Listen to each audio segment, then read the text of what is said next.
సమరం భవిత ఛానల్ ప్రేక్షకులకి స్వాగతం. మనం ఈ ఛానల్లో సాఫ్ట్ స్కిల్స్ గురించి తెలుసుకుంటున్నాం. నిజంగా అండి, అది జాబ్లో కావచ్చు, వ్యాపారంలో కావచ్చు, లేదా నిత్య జీవితంలో మన వ్యవహారాల్లో కానీ అన్నిట్లో కూడా ఎవరికైతే సాఫ్ట్ స్కిల్స్ ఉంటాయో, అంటే సాఫ్ట్ స్కిల్స్ సంబంధించిన అవగాహన ఉంటుందో, ఓరియంటేషన్ ఉంటుందో, వాళ్ళు సక్సెస్ఫుల్ పర్సన్స్ అవుతారండి. ఒక స్టూడెంట్ అయినా సరే దాని చక్కగా చదువుకోవాలంటే ఒక ప్లానింగ్, అన్నిట్లో కూడా సాఫ్ట్ స్కిల్స్ అనేవి ప్రతి వారికి. ముఖ్యంగా ఈ సాఫ్ట్ స్కిల్స్ గురించి మనం ఇంటర్వ్యూకి వెళ్ళాడు కానీ, లేదా జాబ్లో ఉన్నప్పుడు కానీ, అన్నిట్లో కూడా వ్యాపారాల్లో అన్నిట్లో కూడా ఎవరికైతే సాఫ్ట్ స్కిల్స్ ఉంటాయో వాళ్ళు సక్సెస్ఫుల్ పర్సన్స్ అవుతారు. గుర్తుంచుకోండి, సక్సెస్ఫుల్ పర్సన్స్ అయ్యారంటే ఎవరైనా వాళ్ళకి సాఫ్ట్ స్కిల్స్ గురించి చక్కని అవగాహన ఉందన్నమాట. వాళ్ళే ఏ పని చేపట్టినా సరే వండర్ఫుల్గా చేస్తారు.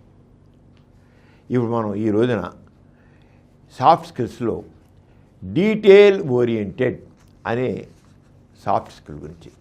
డీటెయిల్ ఓరియంటెడ్ అంటే వివరాల ఆధారిత కలిగి ఉంటాం. వివరాల గురించి ఆధారిత ఇన్ఫర్మేషన్, దేని గురించి అంటే ఫుల్గా ఇన్ఫర్మేషన్ కలిగి తెలిసి ఉండాలండి. ఏదైనా సరే ఇన్ఫర్మేషన్ తెలియదు. అది ఏ రకమైన ప్రొఫెషన్ అయినా సరే, ఒక పని చేయాలంటే దానికి సంబంధించిన ఇన్ఫర్మేషన్ డీటెయిల్గా మనకు ఉండాలి. ఒక ఐఏఎస్ ఆఫీసర్ ఉన్నారనుకోండి, వాళ్ళలో సాఫ్ట్ స్కిల్స్ ఉన్నాయనుకోండి, ఎక్సలెంట్గా సక్సెస్ అవుతారు. సాఫ్ట్ స్కిల్స్ లేవనుకోండి, చాలా కష్టాలు పడతాడు. అంచేత ప్రతి ఐఏఎస్ ఆఫీసర్ ఊరికి ఎగ్జాంపుల్ ఇచ్చారు. చాలామంది ఎన్నిట్లో మనకి అవసరం అవుతాయో, ఎందుకు అవసరం అవుతాయో మీకు తెలుస్తాయి. ఇప్పుడు వివరాల ఆధారిత కలిగి ఉన్నాం. ఒక వివరాల గురించి ఫుల్గా మనకి ఇన్ఫర్మేషన్ తెలిసి ఉండాలి.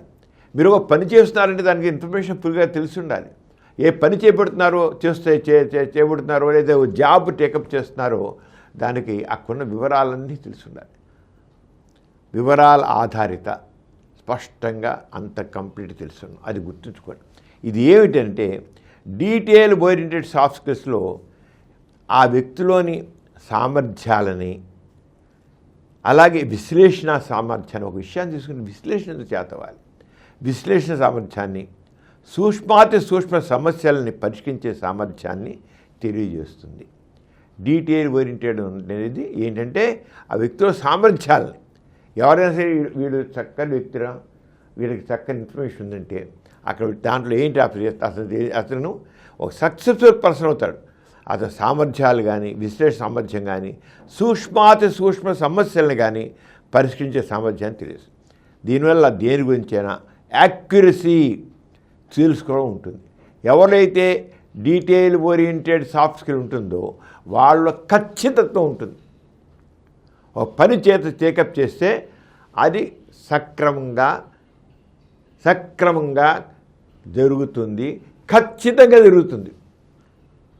ఒక వ్యక్తిలో డీటెయిల్ ఓరియంటెడ్ సాఫ్ట్ స్కిల్ అన్నీ మీరు గమనించినట్లయితే you can depend on that person. మీకు తెలుసు ఈ పని తప్పకుండా సక్సెస్ అవుతుంది,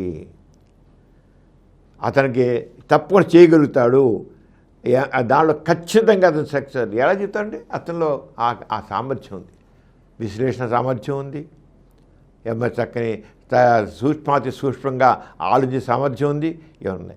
అంచేత ఎక్కువగా ఈ డీటెయిల్ ఓరియంటెడ్ సాఫ్ట్ స్కిల్ ముఖ్యంగా ఎవరిలో అవసరం అవుతుందంటే క్వాలిటీ కంట్రోల్, అలాగే ఫైనాన్స్, అంతేకాకుండా ఇంజనీరింగ్, తర్వాత హెల్త్ కేర్, అడ్మినిస్ట్రేషన్, పరిపాలన. ఇందులో ఐఏఎస్ అన్నాను కదా, అలాగా పరిపాలన. ఒక ఐఏఎస్ ఆఫీసర్ తీసుకుంటే ఎన్ని రకాలుగా విషయాల్ని హ్యాండిల్ చేయాల్సి వస్తుందండి. మీరు ఒక ఐఏఎస్ ఆఫీసరు, రకరకాల ఐఏఎస్ ఆఫీసర్ ఉన్నారు, వాళ్ళు ఏ రంగాల్లో పనిచేస్తారు. ఇవాళేమో ఒక జిల్లా కలెక్టర్ ఉంటాడు, రేపు ఇంకొక దానికి కమిషనర్ ఉంటాడు, దానికి ఇంకో డైరెక్టర్గా ఉంటాడు, చీఫ్గా ఉంటాడు, రకరకాల వాటికి వాళ్ళు ట్రాన్స్ఫర్ చేస్తారు, ఒకదాని నుంచి ట్రాన్స్ఫర్ చేస్తారు, వెంటనే ఆ రంగానికి వెళ్ళి అతను ఇవ్వాలి. అంటే ఆల్రెడీ అతను ఐఏఎస్లో ప్రిపేర్డ్కి ఆ డీటెయిల్ ఓరియంటెడ్ సాఫ్ట్ స్కిల్స్ని ఎఫెక్టివ్గా అతను నేర్చుకున్నాడు అనమాట. ఎఫిషియెంట్గా దాన్ని అండర్స్టాండ్ చేసుకున్నాను అనమాట. ఏ రకమైన జాబ్ టేకప్ చేసినా, ఏ రకమైన విషయాన్ని టేకప్ చేసినా అతను ఖచ్చితంగా సక్సెస్ అవుతాడు. ఖచ్చితత్వం అతను ఉంటుంది, ఆ విషయం పైన ఒక ఖచ్చితత్వం ఉంటుంది. ఆ ఖచ్చితత్వం అనేది తెలుసున్నమాట. అంటే సాఫ్ట్ స్కిల్స్కి ఎక్స్పీరియన్స్ పరంగా చక్కగా తోడ్పడుతుందన్నమాట. ఇప్పుడు ఈ సాఫ్ట్ స్కిల్స్ ఉన్నవాళ్ళు, డీటెయిల్ ఓరియంటెడ్ సాఫ్ట్ స్కిల్స్ ఉన్నవాళ్ళు కనబడే లక్షణాలు ఏమిటి, ఏ రకమైన లక్షణాలు ఉంటాయి, ఆ వ్యక్తి చేసే పనిలో వాటిలో ఎటువంటి కనబడుతుంది మనకి. ఒకటంటే యాక్యురసీ. వాళ్ళు ఏదైనా చెప్పారంటే, ఆ పని చేస్తున్నారంటే అక్కడ యాక్యురసీ, ఖచ్చితత్వం అంటే కరెక్ట్గా దీనికి ఇది కావాల్సిందే, దీనికి ఇది కావాల్సిందే. ఒక పని టేకప్ చేస్తాడు ఒక దీంట్లో ఒకేషన్లో, దాంట్లో అతను ఒక పని చేయాలంటే దీంట్లో ఏం కావాలి, ముందు ఏవేవి కావాలి, ఏ విషయాలు కావాలి, ఏ వస్తువులు కావాలి, ఏ రకం సమాచారం కావాలి. సక్సెస్ కావాలంటే ఖచ్చితంగా యాక్యురేట్గా ఇవి కావాలి, ఇవ్వాలి. కానీ అంతేగాని అప్పుడు చేస్తూ అది కావాలి, అప్పుడు ఇప్పుడు ఇదే అవసరం అయిందే, ఇప్పుడు ఇదే అవసరం అయిందే, నేను అనుకోలేదు ఈ అవసరం ఉంటుందని. నో, వాడు స్పష్టంగా చెప్తాడు నేను ఇప్పుడు ఈ పని చేస్తున్నా అంటే నాకు ఇవన్నీ కావాలి, ఈ రకమైన ఇన్ఫర్మేషన్ కావాలి, ఈ రకమైన టూల్స్ కావాలి, ఈ రకమైన మనుషులు కావాలి, ఈ రకం చేసేది కావాలి అని చెప్తారు. ఖచ్చితం యాక్యురసీ అనేది ఒక ఫస్ట్ లక్షణం అండి. ఒక వేదన మీరు చెప్తారు బాధ్యత, yes I do, but I want these things, I want these persons అని అంటాడు. I want these persons, I want this information.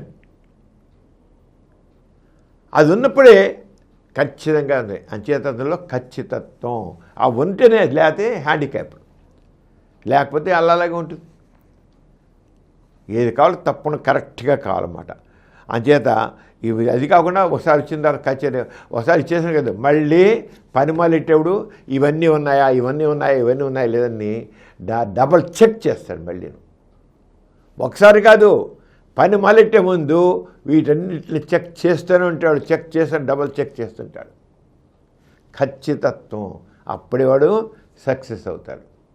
అంటే కావాల్సినటువంటి యాక్యురసీ, ఏది కావాలి, ఏమిటి, దేనికి ఏది అవసరం, ఈ పని చేయాలంటే ఏది అవసరం, ఎటువంటి మనుషులు కావాలి, ఏ ఇన్ఫర్మేషన్ కావాలి, ఏ టూల్స్ కావాలి, అది ఖచ్చితత్వం అనేది లక్షణాలు అన్నమాట.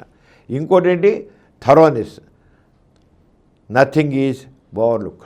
మర్చిపోవడం, ఓవర్లుక్ చెయ్యో అని వదిలేసేయడం కాదు.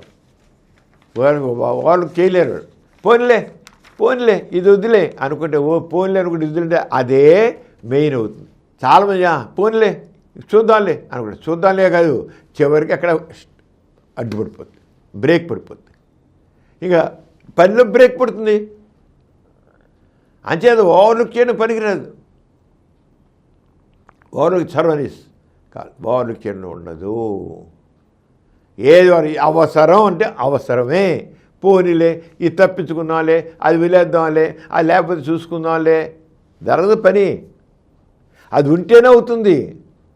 అంచేత ఖచ్చితంగా కావాలి. అలాగే ఆర్గనైజేషనల్ స్కిల్స్.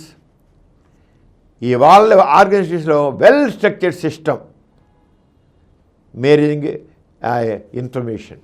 ఒక ఇన్ఫర్మేషన్ చేయాలంటే, ఒక మనిషి పని చేయాలంటే ఆ ఇన్ఫర్మేషన్ ఏ రకంగా గ్యాదర్ చేయాలి, నాకు ఇది కావాలని అండు, నాకు ఈ రంగం ఇక్కడి నుంచి చూస్తాను చెప్తాడు వాడు. He knows. వాడు గ్యాదర్ చేస్తాడు ఇన్ఫర్మేషన్, ఎక్కడి నుంచి కావాలి, దేనికి గ్యాదర్ చేస్తాడు వాడు, ఏ రకంగా చేస్తాడు.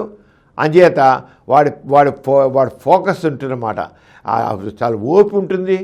అబ్బా పూన్లే అబ్బా వాడు చేస్తాలే, ఇది వదిలేద్దాంలే అని చేయడు. వాళ్ళు సహనం ఉంటుంది, ఒక దాని మీద స్పష్టంగా అవగాహన ఉంటుందన్నమాట. అండ్ ఇక చేసే పనిలో ఇంకా అన్నీ కరెక్ట్గా సమకూర్చుకుని ఒక రకమైన దాంట్లో ఒక సంతోషం, ఎస్ నేను కరెక్ట్గా వెళుతున్నాను అనుకుంటాడు. అనుకుంటాడు. వరంగా గర్వంగా కూడా ఫీల్ అవుతాడు. గర్వం అంటే మామూలు అహంకారం గర్వం కాదండి. నేను కరెక్ట్గానే జడ్జి చేశాను, కరెక్ట్గానే ఇన్ఫర్మేషన్ తీసుకున్నాను, కరెక్ట్గానే నా దగ్గర అన్నింటి విషయాలు పెట్టుకున్నాను, కరెక్ట్గా చేశాను. ఒక ప్రైడ్గా ఎస్ నేను అనుకున్నగా జరుగుతుంది, ఏది అనుకున్నానో ఏది కావాలనుకున్నానో కానీ ఇది చాలా అవసరం అండి. ఎవరైతే మల్టీ టాస్కింగ్ ఉంటారో వాళ్ళకి వాళ్ళకి తప్పకుండా ఇవి కావాలి రాజీపడడం ఉండదు, ఎత్తుకోవడం ఉండదు, అప్పుడు కూడా కోరుకోవడం ఉండదు, అదే ఉండదు. అంతే దాంట్లో అంటే ఇక వాడు దాంట్లో ముఖ్యంగా ఏం చేస్తాడు వాడు ఈ దీంట్లో ఉన్నాడు ప్రాజెక్ట్ ప్లానింగ్. కరెక్ట్గా ఈ ప్రాజెక్ట్ చేయాలంటే ఏం కావాలి ఏంటి ఒక ప్లానింగ్, దాంట్లో ఏ నెసిటీ ఉన్నాయి, ఏమున్నాయి, ఏ ఇన్ఫర్మేషన్ ఉంది, దాంట్లో చేయడానికి ఏమున్నది ప్రాజెక్ట్ ప్లానింగ్ ఒకటి ఉంటుంది ముఖ్యంగా. రెండోది ఏంటండి రికార్డ్ కీపింగ్. ఒక నడిపేవాడు కానీ లేదా ఇంకోటి ఆర్డర్స్ పొందేవాడు కానీ ఇద్దరు కూడా ఒక బాస్ ఉంటాడు, బాస్ కింద పనిచేసేవాడు ఉంటారు. ఇద్దరిలో కూడా ఈ రకంగా డీటెయిల్ ఓరియంటెడ్గా ఉండాల్సిందే. బాస్ అలాగే ఉంటాడు, చీఫ్ అలాగే ఉంటాడు, లీడర్ అలాగే ఉంటాడు, లీడర్ కింద పనిచేసేవాళ్ళు కూడా ఉండాలి. అంతే లీడర్ ఒకటి ఉంటే సరిపోదండి. లీడర్ కింద ఉన్నవాళ్ళు కూడా చేస్తేనే ఆ పని ఇన్ టైం జరుగుతుంది. అలాగే దానికి రికార్డ్ కీపింగ్ ఉంటుంది. అలాగే ఇన్స్ట్రక్షన్స్, బాస్ ఇచ్చే ఇన్స్ట్రక్షన్స్ని ఫాలో అవుతాడు, అది కావాలి. ఎక్కడే ఏ ఆఫీసులో అయితే ఏ డిపార్ట్మెంట్లో అయితే ఇలాగ ఫాలో చేసే మనుషులు ఉంటారో అక్కడ అంత చక్కగా ఉంటుందండి, వండర్ఫుల్గా ఉంటున్నాయండి అక్కడ పనులు జరగడం అనేది. అంతే కనుక దీనివల్ల ఉన్నవాళ్ళకి ఈ డీటెయిల్ ఓరియంటెడ్ అయిన దాంట్లో ఉన్న దాంట్లో ఉండే ఆ రకంగా సాఫ్ట్ స్కిల్స్ ఉన్న చోట తీసుకున్నట్లయితే అది ఎటువంటి బెనిఫిట్స్ వస్తాయి. లాభాలు ఏంటంటే ఇంప్రూవింగ్ క్వాలిటీ, మనకి మంచి క్వాలిటీతో కూడినటువంటి ఏదైనా సరే రిజల్ట్ వస్తుంది. క్వాలిటీతో కూడి మన పైగా మనం కూడా ఇంప్రూవ్ అవుతుంది, నిరంతరం ఆ పద్ధతిలో ఆ లైన్లో ఇంప్రూవ్ అవుతుంటాం. అలాగే ఇంకా ఏ రకమైన తప్పులు జరగకుండా చాలా చేయడం ఉంటుందన్నమాట. తప్పులు జరగవు. ఎవరైతే డీటెయిల్ ఓరియంటెడ్గా ఉండరో, ఎవరైతే ప్లానింగ్ ఉండదో వాళ్ళే తప్పులు జరగవు. అలాగే ఇక వాళ్ళలో ట్రస్ట్, కాన్ఫిడెన్స్, ఆత్మవిశ్వాసం ఉంటుంది. అలాగే ఆ వ్యక్తుల మీద మనుషులు డిపెండ్ అవ్వగలుగుతారు. అది ముఖ్యం అండి.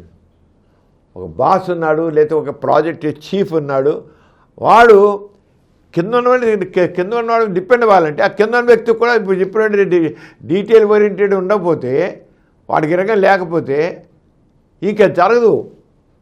ఎవరైతే మొత్తం టీం అంతా ఎవరైతే ఈ రకంగా ట్యూన్ అయి ఉంటారో, ట్రైన్ అయి ఉంటారో వాళ్ళల్లో ఇక వాళ్ళు ఒకరిని విశ్వసిస్తారు. నీకు ఈ పని చెప్పానంటే, అతను ఒక పని చెప్పానంటే నువ్వు ఇలా చేస్తా అంటే నమ్మకం రావాలి నాకు. నువ్వు చెయ్యాలంటే నేను I want to believe you. తప్పు దాంట్లో చేస్తావు. నీలో ఆ సాఫ్ట్ స్కిల్స్ లేవు, గందరగోళం. ఒక బాసుకు ఉండి ఇన్స్ట్రక్ట్ చేసిన సరిపోదు, ఎవరు దక్కిందన్నాడు వాడు కూడా కావాలి. అలాగే చేసేవాడికి కూడా కావాలి.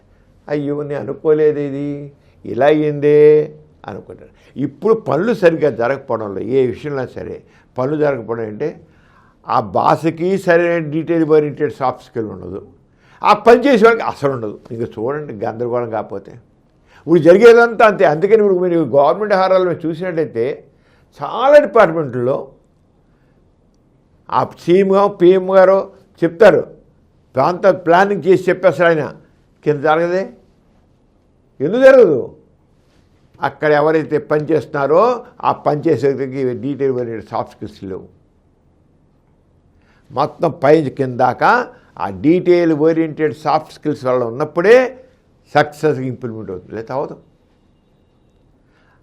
మనం చిన్న చిన్న విషయాలు చూస్తాం. ఇప్పుడు అడ్మినిస్ట్రేషన్లో మరి జరిగేది అదే కదా. ఒక సీఎము లేదా ఒక మినిస్టరు లేదా ఒక చీఫ్ ఇంజనీరు ఒక చీఫ్ ఇంకోళ్ళ చెప్తారు కలిపితే ఆ పనులు జరగట్లా. వాడు తలపెట్టుకుంటాడు వాడు మాత్రం చక్కని ప్లానింగ్ చేస్తాడు, బాగా ప్రజెంట్ చేస్తాడు. అబ్బా ఎంత గొప్ప ఉందండి అది, అరచేతుల బైకండం చూపించారని అంటారు. అరచేతుల బైకండం తప్పకుండా సక్సెస్ చేసుకోవచ్చు. మేక్ ఇట్ రియాలిటీ, డెఫినెట్గా దే మేక్ ఇట్ రియాలిటీ. కానీ కింద ఉన్న వాడికి ఆ డీటెయిల్ ఓరియంటెడ్ సాఫ్ట్ స్కిల్స్ ఉండవు కనుక చివరికి అంత ప్లాప్. అందుకనే ప్రతి ఒక్కరికి ఎవరికైతే ఉంటుందో వాళ్ళే పైకి వెళ్ళిపోతారు కూడా, పైగాను మెప్పు పొందుతారు, పైకి వెళ్తారు, రివార్డు పొందుతారు, అవార్డు పొందుతారు వాళ్ళు. ఏంట్రా వాడు మనతో ఉన్నాడుగా, ఏంటి వాడికి అవార్డు ఇచ్చారంటే మనకెందుకు వెళ్ళలేదు? వాడు చేసిన పని నేను చేశాను కదా. ఎవరికైతే డీటెయిల్ ఓరియంటెడ్ సాఫ్ట్ స్కిల్ ఉంటుందో వాడు తన పనిని ఎఫెక్టివ్గా కరెక్ట్గా చేసి యాక్యురేట్గా చేసి చూపిస్తాడు. ఎవడి పని వాడు కష్టపడతాడు, చాలా వీడికంటే బాగా ఎక్కువ కష్టపడతాడు. సాఫ్ట్ స్కిల్ లేనివాడు వాడు ఇంకా కష్టపడతాడు, కానీ రిజల్ట్ రావాల్సిన విధంగా ఉండదు, జరిగేది జరగదు. వీడనుకుంటాడు వాడు రివార్డు వస్తే, ఆ detail oriented soft skill award వస్తే ఏంటి వాడు నేను ఒకటేలాను, వాడు కష్టపడ్డాను, నేను కష్టపడ్డాను, అంతకంటే ఎక్కువ కష్టపడ్డాను, నాకు కూడా కాకుండా వాడికి ఎందుకు వచ్చింది అనుకుంటాడు. వాడికి ఎందుకు రావంటే వాడికి పద్ధతి ప్రణాళిక ప్రకారంగా వాడు చేశాడు. అంచేత ప్రతి ఒక్కరికి ఒక ఏదైనా విషయంలో కావచ్చు, దాంట్లో వాడికి తప్పకుండా పనిచేసే ప్రతి ఒక్కరికి కింద నుంచి పై వాళ్ళ దాకా ఆ ఓరియంటేషన్ ఉండాలి. ఆ ఓరియంటేషన్ ఎప్పుడు ఉంటో అక్కడే సక్సెస్ సాధించాలంటే డీటెయిల్ ఓరియంటెడ్ సాఫ్ట్ స్కిల్ కావాలి, దానికైనా అవగాహన కావాలి, ఏదేమి కావాలి అనేది కావాలి. అంచేత ఇది ప్రాక్టీస్ చేయాలి. ఎలాగ నేను బాగుందండి, చాలా బాగుంది, ఇక దీన్ని ఎలా చేస్తాం, ఎలా ఏ రంగా ఏంటండి అంటే ఇక దానికి ఒక రకమైన డెవలప్మెంట్ డీటెయిల్గా రావాలన్నాకి మైండ్ఫుల్ ప్రాక్టీస్ మొదటి మీరు తెలుసుకునేప్పుడు మన దాని గురించి కరెక్ట్గా మనసు పెట్టి తెలుసుకోవడం ప్రయత్నం చేయాలి. మనసు పెట్టి మైండ్ఫుల్ ప్రాక్టీస్. ఒక సాఫ్ట్ స్కిల్స్ ఏం చెబుతాం మనం, ఏం చెబుతున్నాళ్ళే అనుకుంటారు కాదు. ఈ సాఫ్ట్ స్కిల్స్ని మనం మనసు పెట్టి విన్నాం అనుకోండి, రేపు మీరు చేసే పనిలో ఇది ఇలా చేయాలన్నమాట, ఇలా చేయాలన్నమాట అనేది ఉంటుంది. ఏదో చెబుతాళ్ళే అయినా వింటున్నాంలే మనం, నో. అలాగే అంచేత మైండ్ఫుల్ ప్రాక్టీస్ కావాలి. అలాగే మీరు పని చేయాలంటే చెక్ లిస్ట్, దీనికి ఏం కావాలి చెక్ లిస్ట్. పని చేయాలంటే ముందు చెక్ లిస్ట్ అంటూ ఏదేం కావాలి మొట్టమొదటి చెప్పుకునే విషయాన్ని దీంట్లో అది ప్రతి ఏవి అవసరం, ఎక్కడ దొరుకుతాయి, ఎలా పొందాలి, ఎక్కడ ఉంటాయి, ఎలా పొందుతాం, ఎవరిస్తారు మనకి, ఏ రంగా తెప్పించుకోవాలి, ఎప్పటికి కావాలి, ఎంత చెక్ లిస్ట్ మొత్తం డీటెయిల్గా మనకి దాంట్లో పెట్టుకోవాలి. రెండోది ఇక మీకు మనకు రకరకాల ఒకేదానికి రకరకాల పనులు ఉంటాయి. ఆ పనులు అంటే ఏ పనులు ఎవరు చేయాలని, ఎవరు చేస్తారు, ఏం చేస్తారు అనేది మనసు ఈ పని వాళ్ళు చేస్తారు, ఈ పని వాళ్ళు చేస్తారు, ఈ పని వాళ్ళు చేస్తారు, ఈ పని చేస్తారు, ముందే చేయాలి. అంతేగాని ఒకరికి అన్ని పెట్టేస్తే ఎవడు ఏం చేయలేడు, అది గుర్తించండి. వాళ్ళ మంచి దాన్ని డివిజన్ చేసి ఎవరిలో ఏ స్కిల్ చూసి ఆ స్కిల్ ఉన్నవాడికి అప్ప చేసి డివిజన్ కావాలి, వర్క్ డివిజన్ కావాలి, గుర్తించండి. అందరికీ ఒకటే చేస్తారు, అందరూ ఒక పని చేసి మీరు చేయాలరా అంటే కాదు, అలా కాదు. ఎవరికి ఏ చేయాలో ఆ పని మీరు అప్పచెప్పాలి. నువ్వు ఈ పని చేయి, నీ కాన్సర్ ఇది అని చెప్పాల్సిన బాధ్యత చేస్తే అవుతుంది. అలాగే ఇక ఒక్కడే చెప్తున్నా కదా, ఒక్కడే అన్ని పనులు చేయడం కుదరదు, సక్సెస్ అవ్వదు. తెలుసుండొచ్చు వాడికి, అన్ని బాగా చేస్తాడు, అన్నీ తెలుసు, అన్ని ఒక్కడిని పెట్టామనుకోండి, వాడు విసిగి మానేసి చేయడం కూడా సరి చేయడు, వాడు ఏదో మరి ముఖ్యం చేసి ఊరుకుంటాడు. అలా కాదు. అంచేత ఒక వ్యక్తికి చేయగల సామర్థ్యం ఉన్నా అలా వద్దు. అంచేత దాన్ని బ్రేక్ చేయండి, బ్రేక్ చేసి మనిషి డిస్ట్రిబ్యూట్ చేస్తే పని బాధ్యత. ఇది డీటెయిల్ ఓరియంటెడ్ అనేది మనకి వస్తుంది. ఈ సాఫ్ట్ స్కిల్స్ ఇప్పటికీ మనం చాలా రకాల సాఫ్ట్ స్కిల్స్ తెలుసుకున్నామండి. వీటన్నిటిని దృష్టిలో చూస్తుంటే మనకి ఇది అవుతుంది. అంటే నెక్స్ట్ ఎపిసోడ్లో మరొక సాఫ్ట్ స్కిల్స్ తెలుసుకున్నాం. అంతవరకు సెలవు, మరి నమస్కారం.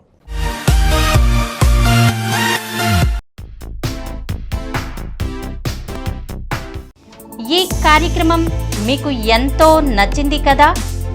ఇటువంటి మరిన్ని వీడియోల కోసం అనతి కాలంలోనే 20 కోట్ల వ్యూస్ సాధించిన సమరం ఛానల్ సమర్పించు సమరం భవిత ఛానల్కు సబ్స్క్రైబ్ చేయండి, లైక్ చేయండి, మీ ఫ్రెండ్స్కి షేర్ చేయండి. అలాగే ప్రక్కనున్న గంట సింబల్ని ప్రెస్ చేయడం మర్చిపోకండి.